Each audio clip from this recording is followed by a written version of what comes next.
In the beginning, we were born. Then we grew. Everything we knew was new. Are you gonna spread love or hate? Are you gonna spread love or hate?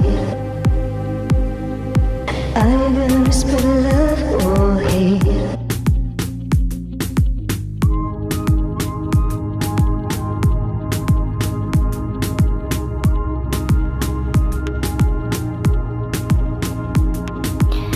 See the world through different eyes. Realize it's all fairy tales and blue skies.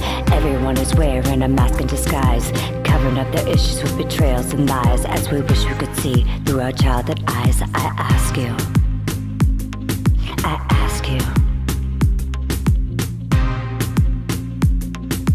are you gonna spread love or hate? Are you gonna spread that love? Are you gonna spread love or hate? Are you gonna spread love or hate?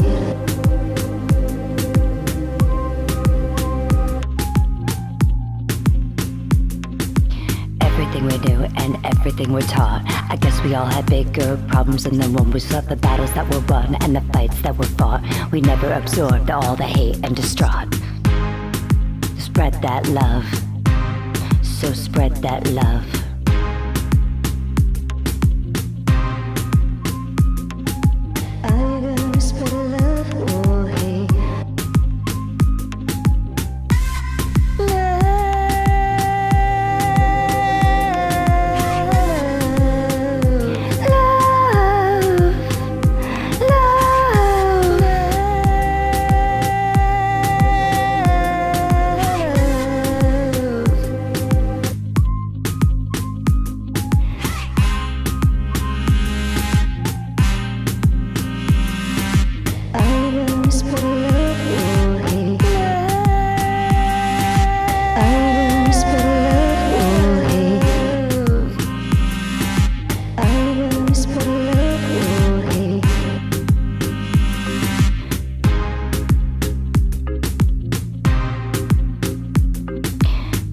Together and let each other in, or feed into temptation and ultimate sin, to learn what we didn't learn right from the start, because nowhere was place in my heart for hate. As we wish you could see through our childhood eyes once again, I ask you, spread love, spread love or hate. Love, spread love or hate. I'm gonna spread love or hate.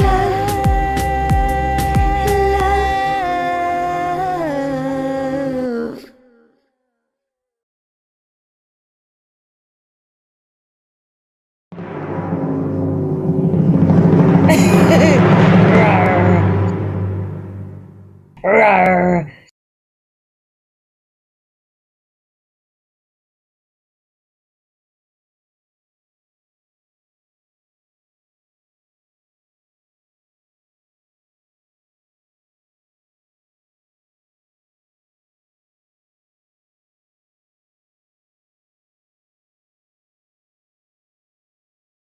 In this lesson, we're going to be working on layering heavy electric guitars for that nice thick wall of sound. And we're going to be in drop D tuning. We're going to be utilizing bias effects. Real simple setup. You can see a model of a PV amp and a model of a DS1 distortion pedal. And we're going to be using a telly. Yes, a telly. Gear's important, and humbucking guitars are great and will work great for this. But tellies have a really throaty and diverse sound. They're able to be used in heavy guitars.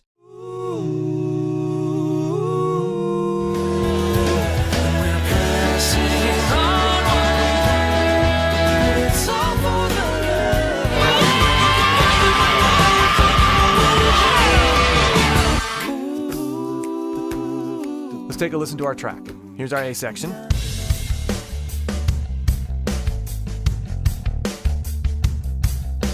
Driving, lots of movement. Drop D on the bass. And here's our B section. Here's where we build to.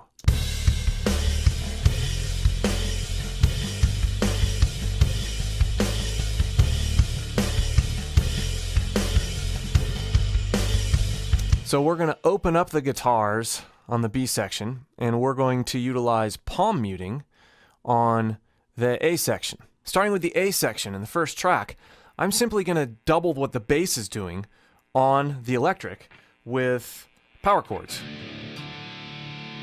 We'll go over the tone here in a minute, but here's what I'm going to be playing.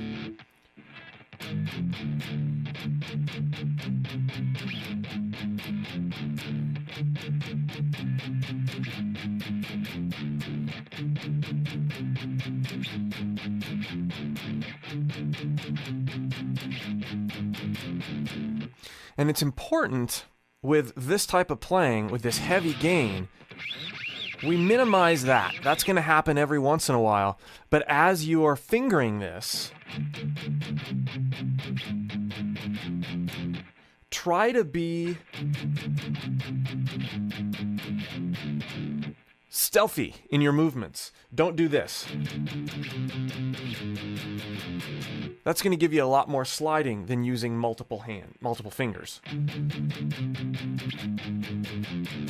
And let's take a look at our tone setup for our first track. As you saw earlier, we've got a PV model, and I've got it mid-scooped, and I've got a little bit of bass up on the amp, and I'm actually not using that much gain. I am using a lot of presence. The reason I'm not using a lot of gain is because I've also got this DS1 model in front. Without that, sounds like this.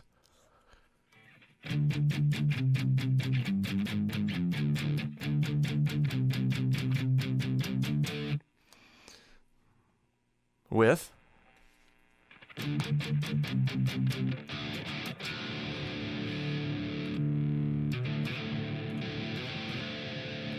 so that distortion pedal is actually giving us most of our presence and most of that mid-scoop sound.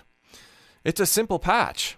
I don't have anything else going on except for this amp and this distortion pedal. And what about the use of a gate or some noise reduction? Shouldn't I be using some of that? I don't think so. When we've got a constant line like this, where that noise doesn't have a chance to peek in, then having a gate will change the feel of the attack a little bit, even if you have it set right, I think. And using noise reduction will change the sheen of the overall tone. So even on heavy guitars, I shy away from using noise reduction or gates. Instead, what I'll do is I'll go through and actually delete parts of the region if I need to get rid of some of that noise after the fact. But these parts don't even call for that. So skip the gate, skip the noise reduction, let the guitar be the guitar in all of its glory.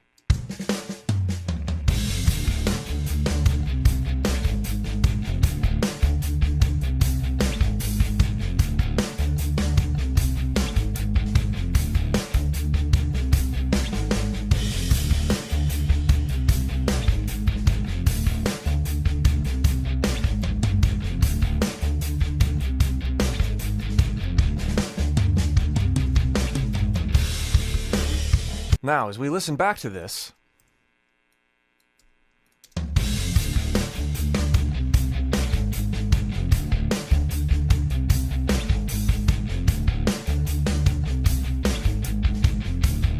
we're going to notice I'm intentionally playing, I'm dragging the beat. I'm letting my guitar be a little bit behind and letting the bass and the drums pull ahead in the beat. This is important when we start layering guitars. Pocket is important even from the very first track, because as you start to layer, if you don't have that in mind, you're going to notice your wall that you've created is not sitting right. It's pushing the band too much, or it's floppy. So many people, when they start to layer guitars, feel like stuff is too floppy. Most of the time that's because there's subtle pushings or subtle rushing of the beat, even on heavy stuff. And they don't hear it as that. They just hear it as floppy. They don't know what it is. That's it.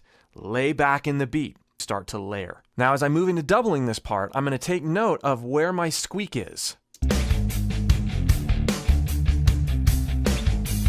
And by squeak, I mean where that fret squeak was happening from my position shift.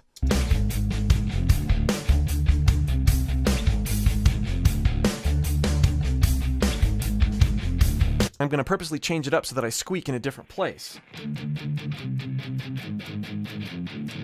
So my squeak is here instead of from here to here this time. That's going to help that squeak be not too accentuated when you hear them together, and it's going to be like it almost wasn't there. Let's double it, see what happens.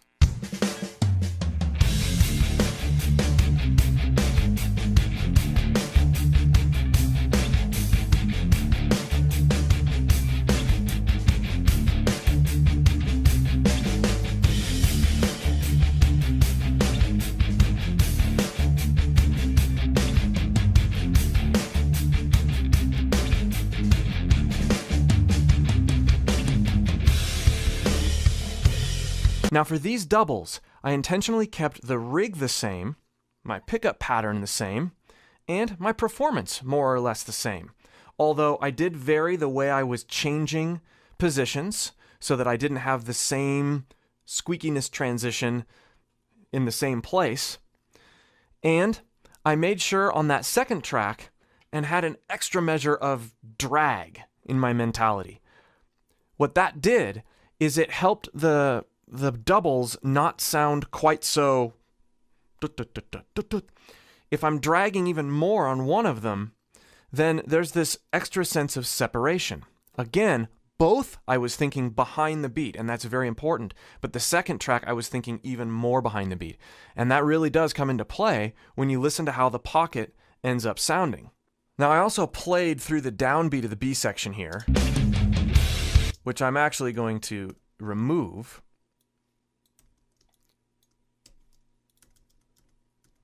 And you can see I'm actually right on or maybe a little bit behind the beat, which is what I wanted. I'm going to edit right out to the actual beat. And then we will figure that out when we go to the B section. Here is our A section doubles for review. And as we're listening, keep in mind some of the things that were discussed.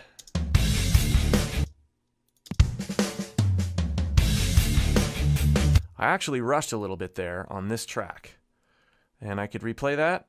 Instead, I'm going to nudge it just a little bit behind the beat. I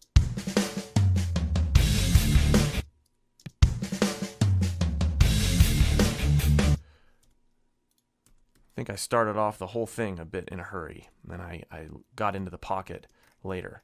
So rather than punch that, because it is a small section, that sounds much better.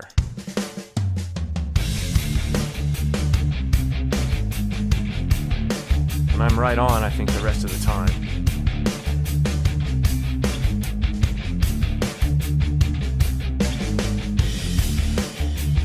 You can really hear those different transitions. It widens the sound of the guitar, and it makes sure that no one element comes out too much. That's key. Vary your playing just enough. We'll see more of that here in the B section. Okay, so for the B section, I have got the same rig, starting with the same rig. You can see here. And I should mention now that on all of these guitars, on all the guitars that we're going to be recording, I have got a high-pass filter set right around 80 hertz. And it's a relatively steep slope. 80 hertz-ish, 82 hertz actually, is the sound of your low E string on the guitar. Now we're in drop D, but because of the slope I have here, I'm not actually cutting off the value of the note. The reason I have these in place on all the guitars is to make room for the bass. The bass is perfectly capable of covering this area, and it does. If my guitars, in effort to make them heavy, end up having too much low frequency in there, then they end up muddying the whole mix and walking on the bass. And then when you try to make your mix nice and punchy and loud, you realize you have so much low end, your mix actually starts to shrink.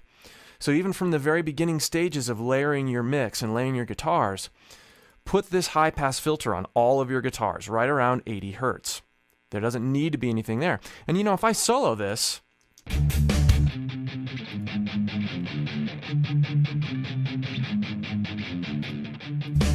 there's not a lot of low end, but then when you have the whole thing with the drums and the bass, it actually makes it beefier sounding.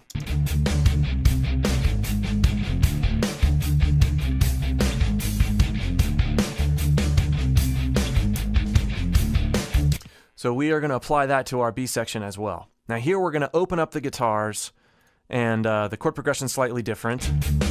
So here's what we got going on.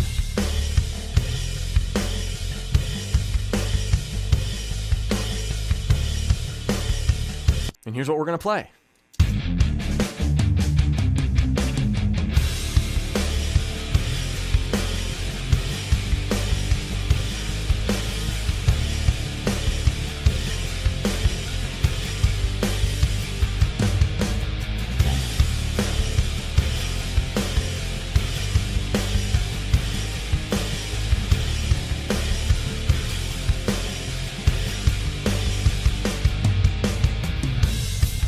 Now I used all downstrokes, and I was a little bit more strummy, a little bit less riffy. On the first part, I was very riffy, very particular about when I was striking the strings. Not as much here. As we open up, and as we don't use palm muting and get bigger, the fact that we are a little looser with our rhythm is actually going to work to our advantage as long as we double it correctly. So I want to be the same kind of loose on the next track. Again, same rig on both of these tracks. But this next double, I want to make sure that I nail the key parts of the riff for added tension. So that part where I go up to the 10th fret, that part is key. I need to nail that with the same emphasis that I had on the first track. Same with going back down to that D. That's got to be nailed. Right there. And here's the section that needs to be right.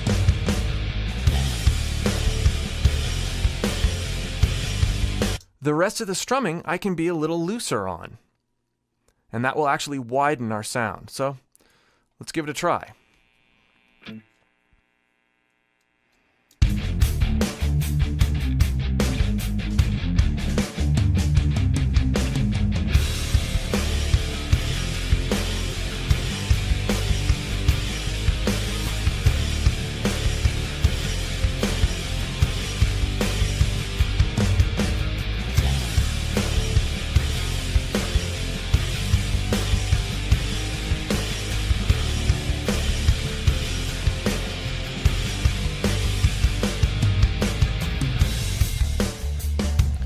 Now you'll notice there I used regular strumming, down and up strokes, and I was a bit more free even than I was on the other one.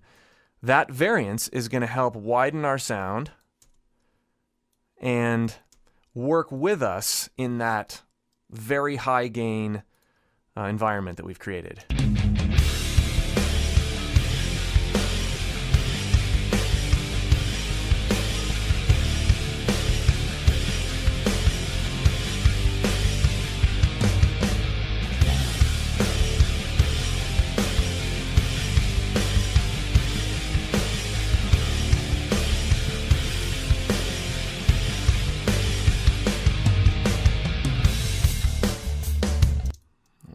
That because that's where the A section will come back in.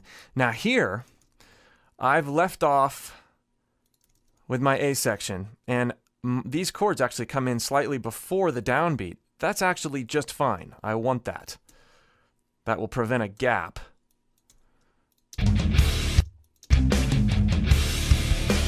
Sounds like one part. Why didn't I just do these on one set of tracks? I probably could have, but my levels are maybe slightly different. It gives me more flexibility to work with those levels later in the mix. And this transition is why I didn't do them on one track. So I actually wanted this to hold over just a little bit and not worry about being too precise with a crossfade. I'll probably fade both of those. But this gives me more flexibility in terms of mix later on, and I can really see that transition, having them on two separate tracks. And let's face it, we're not working on a 8-track tape recorder or anything either. Okay, now we want to add some definition to our B section. We had definition in our A section simply by nature of the part. It was tight, it was palm muted, it was subdued, it was behind the beat. In this section, we have the same high gain guitars, but we want something else to bring some depth to our mix. Should we double it another 2 times? Well, yes, but we should change things up in our rig, and we should change things up in the way we're playing. These are 5 chords here, so we have 1, 5, 1. Those are the only intervals we're using, and we're going to remain with that. But we're going to change up our rig, and we're going to add some higher 1s and 5s, and we're going to bring those in behind that chord progression, and it's really going to bring that section to life. This is a technique that most of the heavy recordings that you hear from 90s rock, Alice in Chains, Pearl Jam, Soundgarden, they would do this, where they vary the playing, they vary the part, they vary the rig setup, and even their pickup patterns, and then play along with the same thing. Rather than just doubling the same part over and over and over again, you change subtle things here and there, and it creates a lot of life in the track. So let's do that. For this part, I've chosen a Marshall Plexi model, and we're mainly flat. I've scooped the mids that's not even a scoop. I've turned the mids just down a little bit, boosted the treble a little bit, mild amount of gain, but we're actually pretty clean. I don't even have an overdrive pedal. I just have a treble booster, and that gives me this sound. Much more round, much more mid-range heavy. And to add to that, I'm actually going to change the pickup pattern on my guitar to my neck pickup.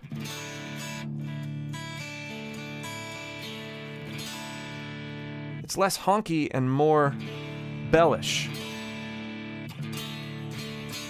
And I've also added just a touch of this reverb is barely there. You can see, I'm actually going to add just a little more there.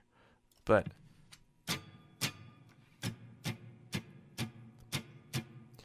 now this is mono because it is all the way over to my right side, and then we're going to double it again. But I've created just a little bit of space around that. And though it is a chamber reverb, I don't have the time set super long. My tone is neutral. Now let's talk about the playing. Instead of just doing this,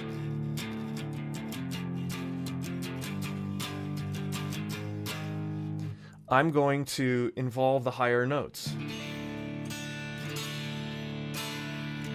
And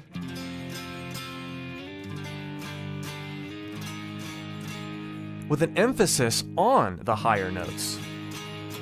We've got those low notes covered.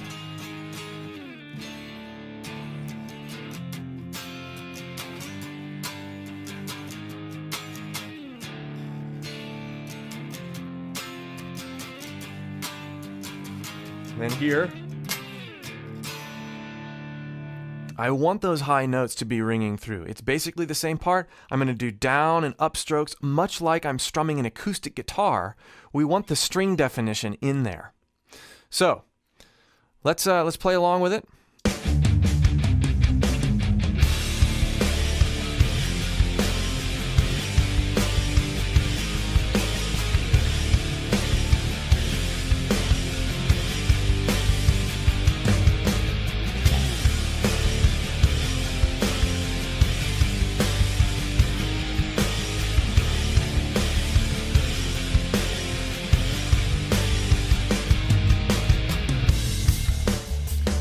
Now, I actually didn't feel like I was strummy enough, and I felt like I was pushing the beat a little bit there, which is going to make it feel a little floppy. But I want to feel like I'm playing an acoustic, be real constant.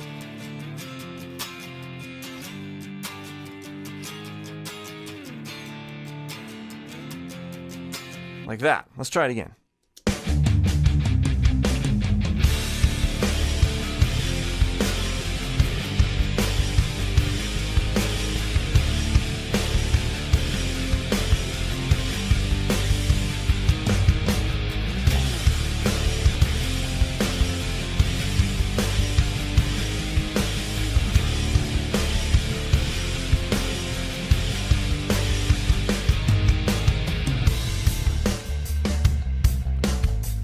Okay, let's double it. Same rig, though I need to remember, I'm gonna turn up my reverb again on this one just a little, like I had on the other track.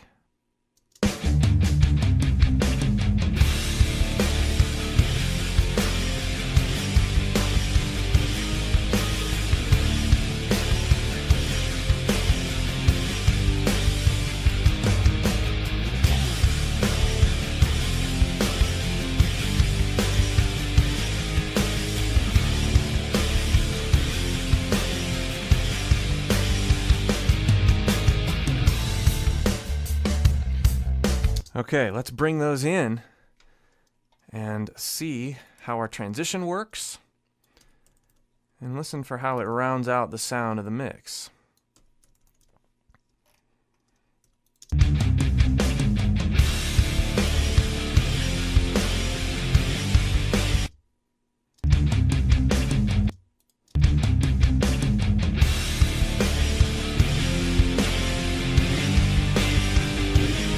That's obviously too much, but I want to hear the contrast right now.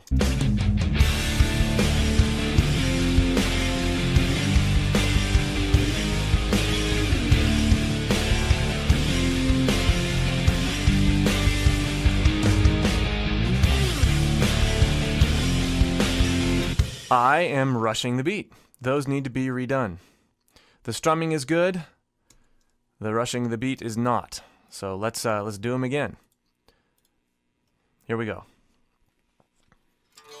I also feel like in listening there, I want a bit more high definition. I don't want the bridge pickup high definition sound, but I want more presence. I could do that with the EQ, or I could go back to the amp. I always like working with the amp more if I can. So I'm just going to turn up the presence a little bit on each one of these.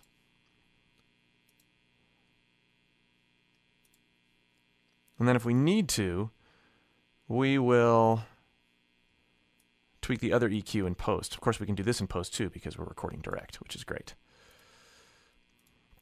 Okay, so don't rush the beat. It ruins everything. Here we go.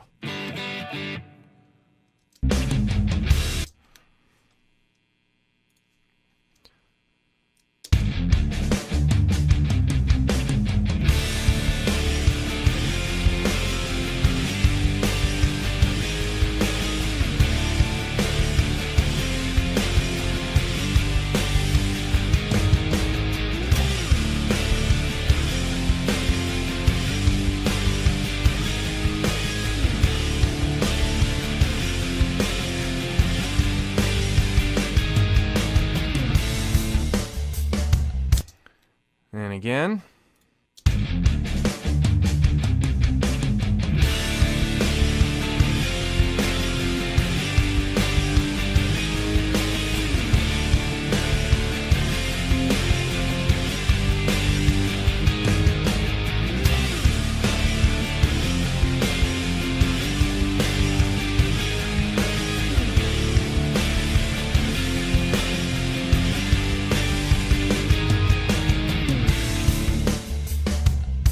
That's nice and bellish. I like the bell back there.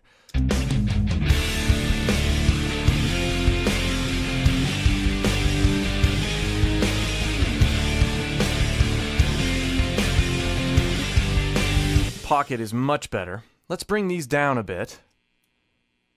Bring them out, actually. And gradually bring them back in till we have the proper amount of bell.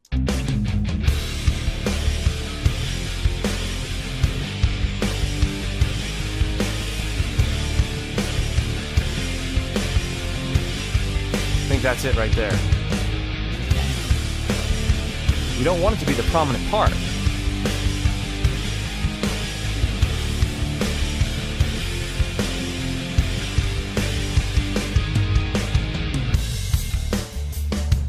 Let's listen through to a little bit of the A section and then hear that transition.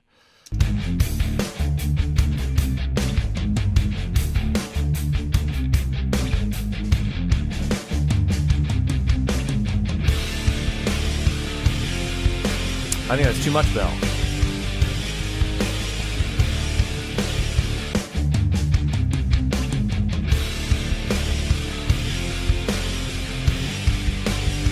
Relative to the bass and drums, these actually need to come up a bit. Heavies.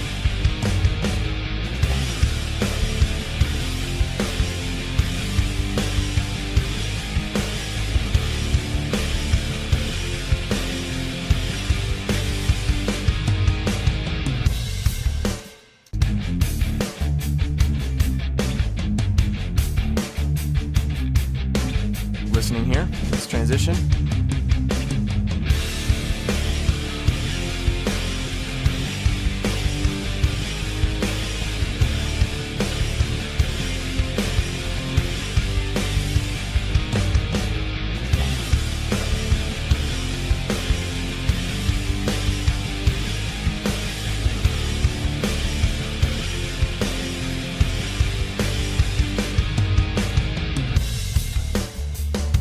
So as you're layering, particularly doubling, like we were doing here, don't neglect any subtlety in the process.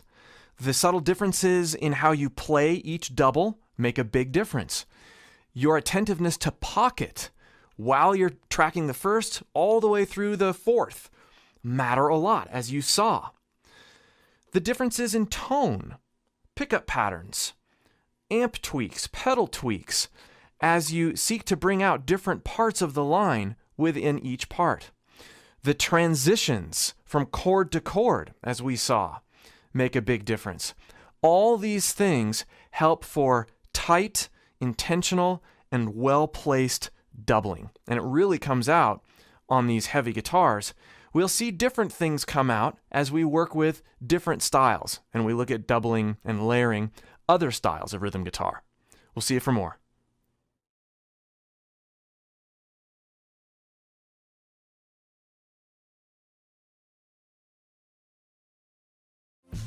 Hey everyone, Chris Lipe here, and we're talking about playing fast well today.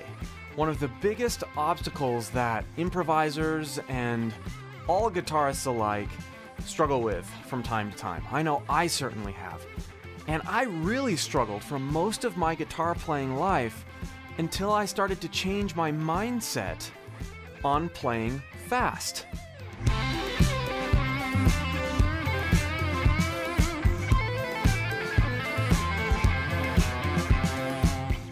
You see, a lot of times, guys who are practicing to get faster will pick a lick or pick a scale, and they'll set the metronome, and they'll woodshed it.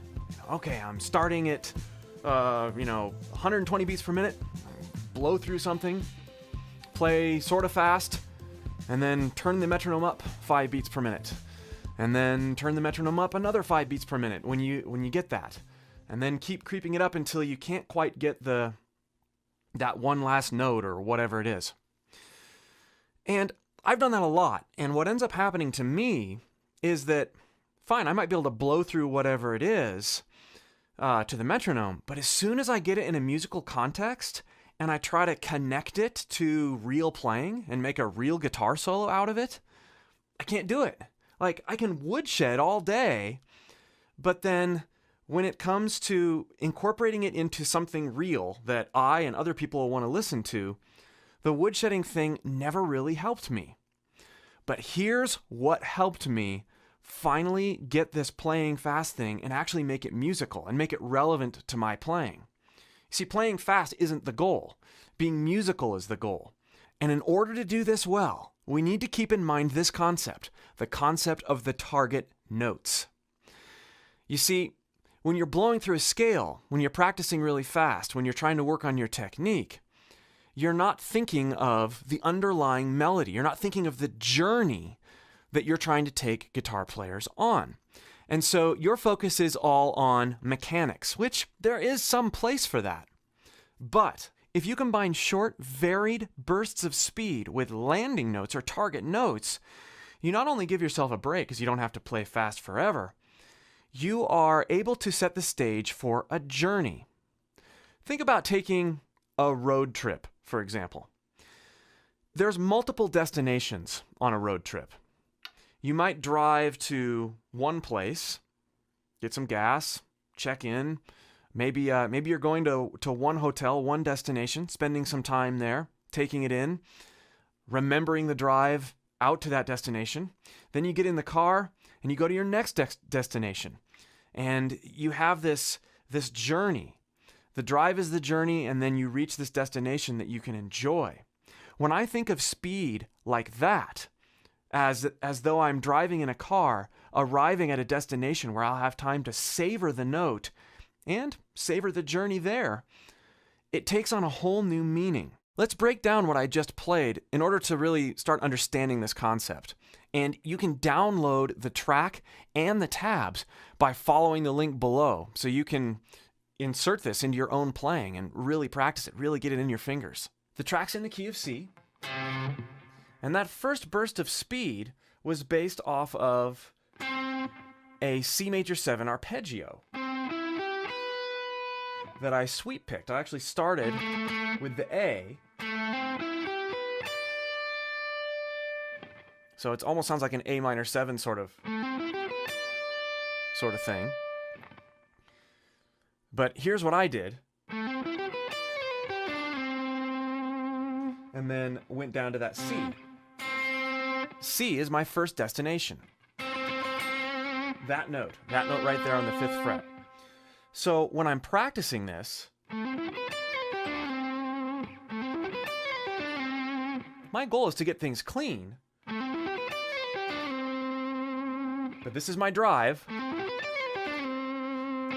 There's my destination. There's where I'm able to savor things. There's where I'm able to complete my first leg of my journey. And rather than practicing this to a metronome, I'll simply go to the musical context that I want to incorporate it into. This is how I compose. This is how I write my solos. And I'll just play that over and over again. So in a sense, I'm woodshedding, but I'm doing it in the musical context, and I have a complete thought here, the journey and the destination.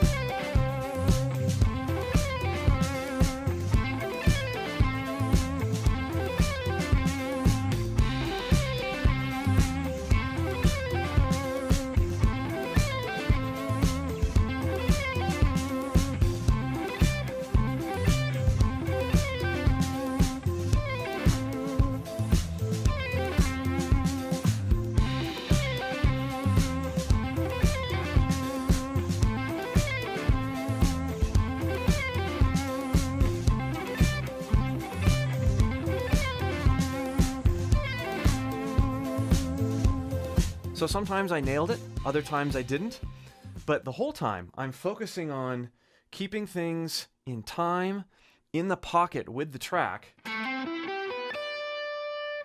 and making it musical, making sure I land prettily on that note. Now there's all sorts of mechanics here. You know, there's consecutive picking, there's legato playing, there's all sorts of things going on. And so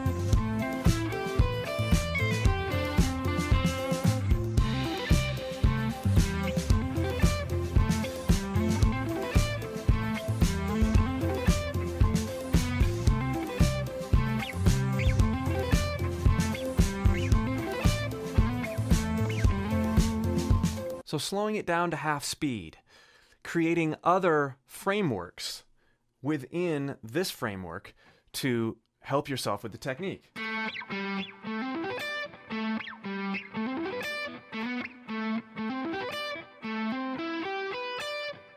As opposed to playing, slowing down the tempo and bringing it back up to tempo, make the context stay and adapt your playing within your technical limits to that particular context. This helps me way more than the traditional metronome way of practicing. Let's move on to the second little journey and destination in what I played earlier.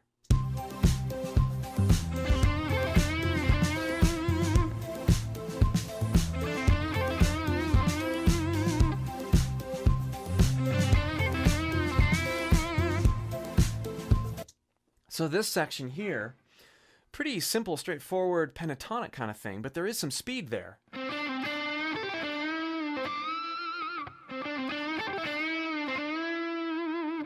And then that really exaggerated bend. So slow down.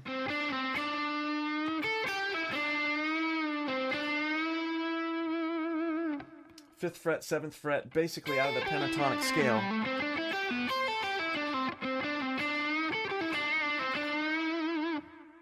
So the idea is to get that feel in your fingers.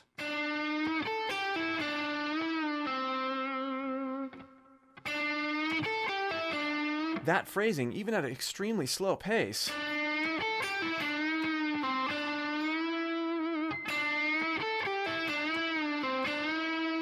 Or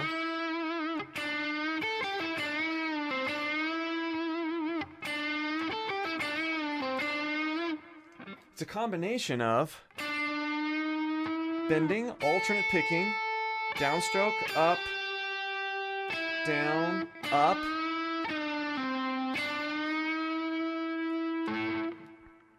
Let's take it to the track and let's play those notes at like a quarter of the speed that I was playing them at.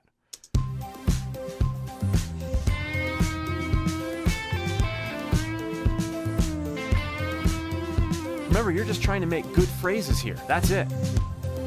Speed is not an object as you're incorporating this phrasing into the context.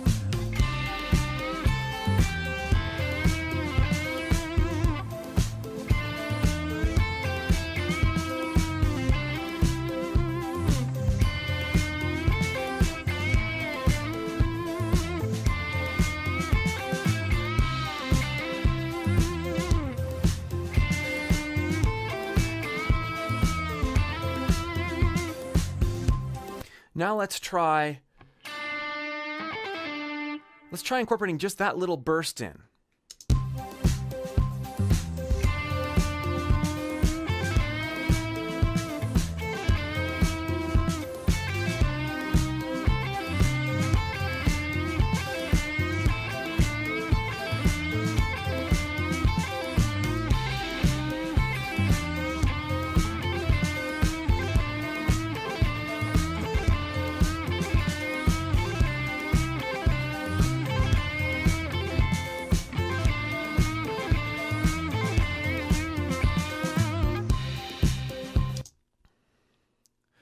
So starting slow, sticking to the context, and then gradually working it up to where it works under different subdivisions. You're just using different phrasing, but you're keeping the context as primary.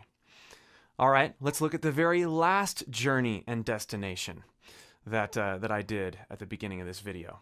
If you remember, it was that run down, largely legato. Here's the phrasing.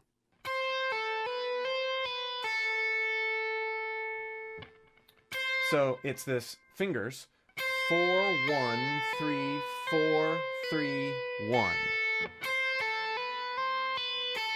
And then I'm walking down this major scale.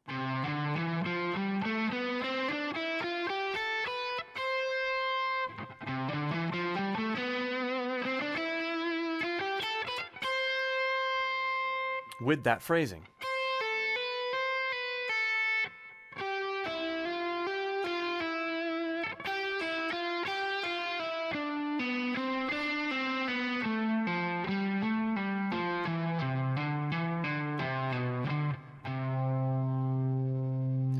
Now that's totally one of those things that, you know, you would want to like put on a click and like, okay.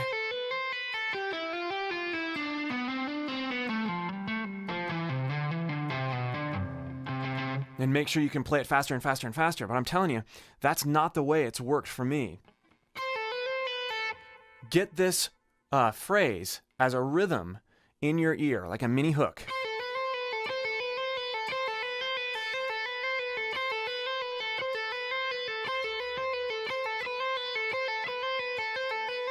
Use legato in picking at your discretion. I tend, when I start speeding it up, I tend to only pick the first note on each string.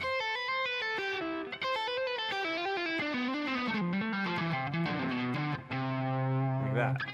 But notice even there, like, I wasn't that consistent. It didn't sound that great. I almost feel like I need the context to make myself feel like I'm playing it musically. Because if I just do this...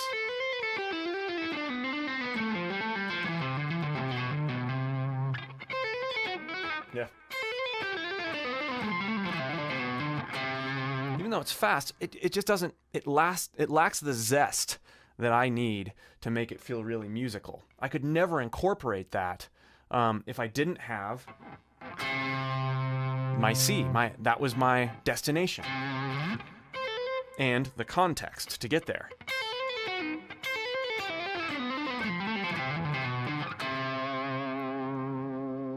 This right here is just a vehicle to take your journey down to that C. Look at things that way. It doesn't minimize the technique. It just helps you get to your destination, helps you contextualize things that would ordinarily just feel like speed drills. Let's try this several times over the track with different phrasing, different subdivisions. See what happens.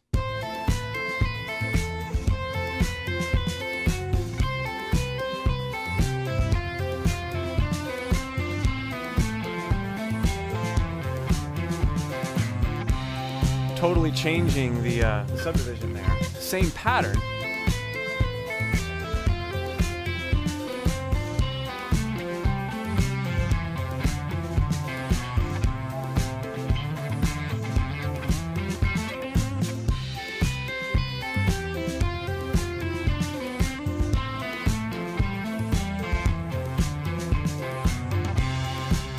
Let's just do some short bursts.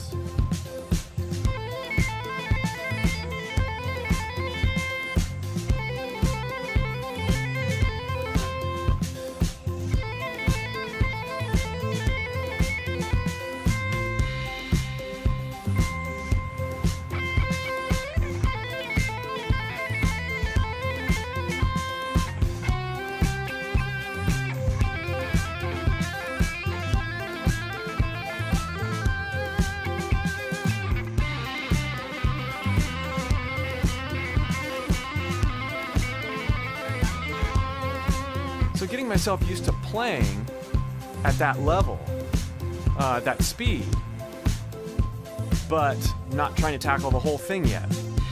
Remember, my destination is here.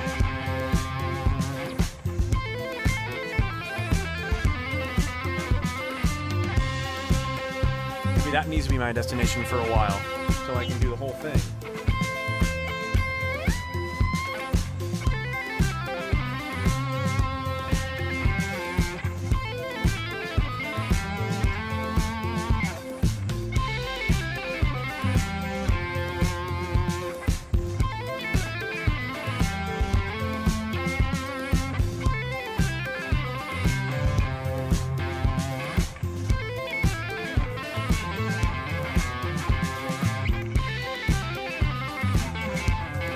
Yuck.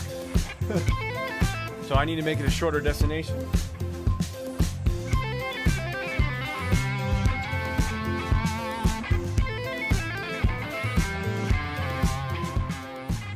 And when you're ready, take your full road trip. Combine your ideas with your various destinations together. Use your vehicles to get there. Think about those short bursts of speed as journeys in and of themselves, but you're connecting with points of being able to savor a note, being able to rest, being able to take things in. Pacing, phrasing, all these things come into play. And this sort of mindset, this sort of approach can be worked on with any set of licks, with any ideas, anything you're wanting to incorporate. You've got this cool alternate picking thing or this new arpeggio you've learned.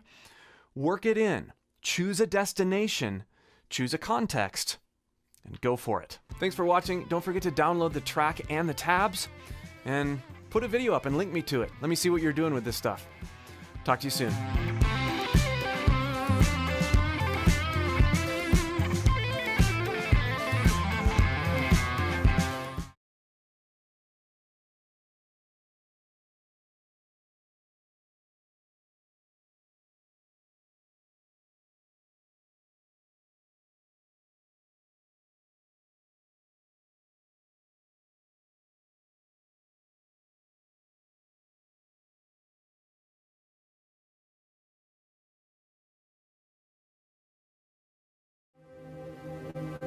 Are you gonna spread